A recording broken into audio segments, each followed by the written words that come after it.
Hello, everyone. Hello, YouTubers. It's Anonymous T. Hope you're having an amazing day today. So today I wanted to do a quick video on Kandi Burruss. She was on Watch What Happens Live with Carson Kressley, and they had a segment where they were discussing Celebrity Big Brother and, Carson and Cynthia, of course, being played and how everybody thought their performances was and this and that.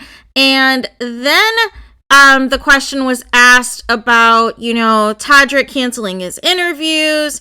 And Carson basically said that he should do his interviews to tell his side of the story and everything else.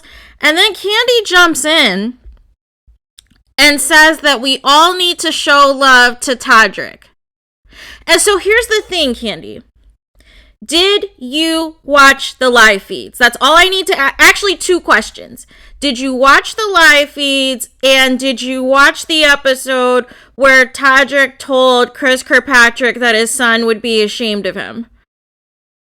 Because you are the person who says, do not come for my mama, do not talk about, certain people that are close to you and this and that, or you're going to go to war for them, you're going to go to war for Mama Joyce. But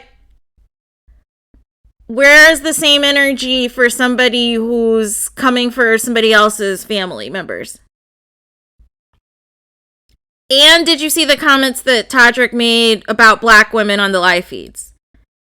Did you see the comments Todrick Hall made about the cookout on the live feeds? Did you see the comments that Todrick made about Shayna Moakler, trying to shame her for her wearing workout outfits and everything else? And has no remorse. There are some things. You had messy players on your season, Kandi, but there is a difference between messiness and going below the belt and going out of bounds. And so this is the thing that I don't like, is where, and Todrick knew what he was doing. He knew that Kandi was going to be on Watch What Happens Live. They've previously worked together or whatever. And this was very calculated, and I didn't like it at all. Because, Todrick, you can get on social media and promote your tour and allegedly send free tickets to Shayna, or want to send free tickets to Shayna, as opposed to apologizing to her, although your tour is allegedly supposed to be sold out. But you can text Kandi to say something good on your behalf on Watch What Happens Live, but you can't show your face. You can't face the music. You can't own anything that you said and did. Really? But you have time to call and harass people and call and harass production still at CBS about getting paid, about your edit that was actually, pretty much a good edit.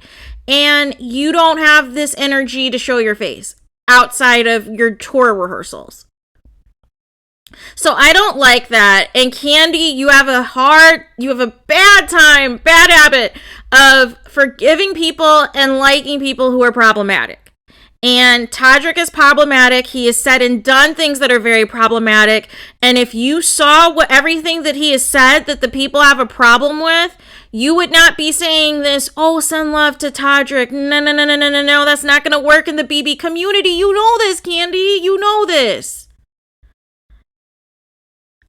This is what I mean. Not everybody needs to. You don't have to defend everybody, you guys. And this is where, we have an issue. Just because you worked with somebody, just because you had a positive experience with somebody, doesn't mean you can be their mouthpiece for other problematic things that they have said and did to others. And until you have seen all the facts, until you have seen all the footage of the things that Todrick Hall said, even your friend Tamar Braxton said she needed to have a conversation with Todrick Hall because he even said something shady about her. So it's like, we have to be careful of just saying, oh, this person doesn't deserve any criticism. This person doesn't deserve, any negative press or any negative publicity, this and that. But they had no problems being negative to their own castmates.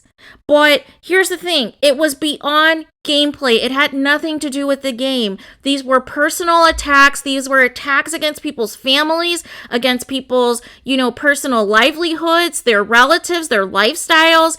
And it was below the belt and disgusting. And it had nothing to do with playing the game. It had nothing to do with strategy. It had nothing to do with the competitions whatsoever. This was a daily bashing session that Todrick and sometimes Misha willingly was a part of.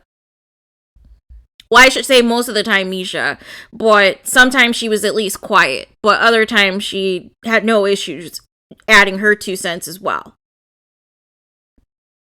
But this whole thing where we just have to show love to Todrick because he's Todrick, no.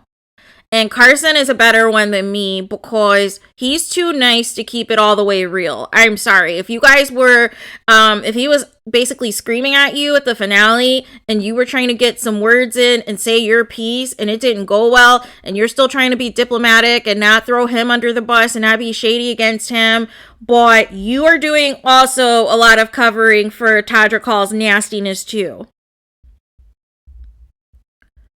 But the issue that we have, Andy Cohen, the issue that we have, Kandi Burruss, is not messy gameplay. We like messy gameplay in some, in certain seasons, depending on who the house guest is. We love some things to get messy for things, for certain people's games to get exposed or certain things to get blown up. We don't mind that. That's part of the entertainment of Big Brother. That's part of the entertainment of watching the live feeds. But when you are consistently bashing the same people in the house and saying disgusting things to the point that they are isolated and have to hide in their room under the covers in the bed because you are just saying such disgusting and nasty things about them because they're wearing workout clothes. No. That's not going to be, let's show Todrick some love. No, Todrick needs to apologize to Shayna Moakler. And our foots are not going to be off of his neck until he does so. I'm sorry. It's not going to happen. But this is what I mean, Kandi. This is not the hill you want to die on. This is not the hill you want to go down on for Todrick Hall. Because you know how it is in the BB streets. Like, this is not the hill you want to die on. We have issues with things he specifically said about black women, about his castmates, about some of these celebrities that he, likes to brag on and claim that he used and just wanted to get further and this and that. Like, there were so many problems of things that he said. How fake he is in his cameos and just repeats the same thing over and over. How he got a PPP loan to buy his mansion and not off of his, quote, hard work and everything else. Him not paying his dancers. Him not paying staff who's worked with him. Him acting like a spoiled brat when things don't go his way. Like, it's just enough. It is enough of the shenanigans. And it's enough of the lies. I don't like that he texted you before you went on Watch What Happens Live to say good things about him so he can avoid facing the music. If you don't want people to say anything bad about you, why don't you get your behind in front of a camera and do an interview? What about that? Like, why are you still hiding? If you have all this energy to text Kandi. So I am just over it. Todrick, SMOLLETT, I'm just over his shenanigans. I'm over his BS. He needs to come forward and do an interview. And he also needs to give Shayna Moakler that apology. This whole thing where he's just going to, continue to think that the me against the world thing is going to work long term. He's got another thing coming because he's burning so many bridges right now and he doesn't even see it. He is burning way too many bridges right now to the point that this tour might be his last professional gig when it's all said and done. Because what's going to happen is if he is ever back on Drag Race or some of these other mainstream shows or mainstream platforms, people are going to boycott. And they are going to have those clips on deck. They are going to have the interviews of previous dancers, previous stylists, previous makeup artists who have worked with him and have said and done disgusting things. And him replaying Shayna Moakler's most disturbing thing that's happened to her in a very serious situation on her way out the door. She was exiting the Big Brother house is just low down. You don't do stuff like that if you're an actual human being. So, no, we are going to keep our foot on Todrick Hall's necks until he apologizes and until he does an interview and until he owns his behavior and owns what he says. But using Kandi Burruss to try to give you some good PR when it's going to end up in Kandi also getting dragged is not good for business. This is not the hill you wanted to die on, Kandi, especially the night of a premiere of your brand new spinoff show. Like, this was not the look to do this. This was not a good idea. Not a good idea at all. Unless you saw the live feeds and unless you saw the episode where he told Chris Kirkpatrick his son would be disappointed in him and all this and that. Unless you saw all of the footage and you still are coming to this, oh, we need to show Todrick some love. It's just a game. No. What he said had nothing to do with the game. And it was completely beyond the game. It's one thing if you want to talk about him convincing, Carson to backdoor his ally. That's a game move. That's, gameplay. But shaming somebody because of what they have on, trying to shame their lifestyle or how rich somebody is or whatever else or who they were married to and this and that, like trying to throw jabs and all these other unnecessary digs that had nothing to do with gameplay, had nothing to do with strategy, was just sent to just be malicious and nasty. I don't subscribe to that behavior. And that's why we're here to expose it. So let me know your guys' thoughts. Please do not forget to like, comment, and subscribe. Hit the notification bell so you're notified the moment I post new content on my channel. And with that being said, I will talk to you guys again very soon.